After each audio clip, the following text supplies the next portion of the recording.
ത്രിരാഷ്ട്ര ഫുട്ബോൾ ടൂർണമെന്റിൽ ഇന്ത്യ ചാമ്പ്യന്മാർ. കിർഗിസ്ഥാനെ എതിരില്ലാത്ത 2 ഗോളുകൾക്ക് പരാജയപ്പെടുത്തിയാണ് ഇന്ത്യ കിരീടം നേടിയത്. കിരീടം നേടാൻ ഒരു സമനില മതിയായിരുന്നു ഇന്ത്യക്ക്. തുടക്കത്തിലെ ആക്രമിച്ചു കളിച്ച ഇന്ത്യ 34-ാം മിനിറ്റിൽ ലക്ഷ്യം കണ്ടു. ബ്രാൻഡൻ നൽകിയ പാസ് വലയിലെത്തിച്ച് സന്ദേശ് ജിങ്കൻ ഇന്ത്യക്ക് ലീഡ് നൽകി. ആദ്യ പകുതിയിൽ ഇന്ത്യ 1-0 മുന്നിൽ. രണ്ടാം പകുതിയിൽ സുനിൽ ഛേത്രിയിലൂടെയായിരുന്നു ഇന്ത്യയുടെ അടുത്ത ഗോൾ. 84-ാം മിനിറ്റിൽ മഹേഷിനെ വീഴ്ത്തിയതിന് ലഭിച്ച പെനാൽറ്റി ഗോളാക്കി ഛേത്രി ജയം പൂർത്തിയാക്കി. ആദ്യ മത്സരത്തിൽ മ്യാൻമറിനെ എതിരില്ലാത്ത ഒരു ഗോളിന് പരാജയപ്പെടുത്തിയാണ് ഇന്ത്യ കിർഗിസ്ഥാനെതിരെ ഇറങ്ങിയത്.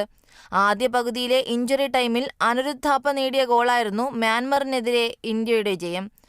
അതേസമയം കിർഗിസ്ഥാൻ മ്യാൻമർ മത്സരം സമനിലയിൽ കലാശിക്കുകയായിരുന്നു.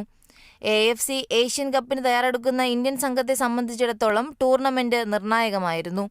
ഫിഫ റാങ്കിങ്ങിൽ മുന്നിലുള്ള കിർഗിസ്ഥാനെതിരായ ജയം ഇന്ത്യൻ സംഘത്തിന്റെ ആത്മവിശ്വാസം വർദ്ധിപ്പിക്കുന്നതാണ്. റാങ്കിങ്ങിൽ ഇന്ത്യ 106-ാമതും കിർഗിസ്ഥാൻ 94-ാം സ്ഥാനത്തുമാണ്. Sports desk, Kerala vision news.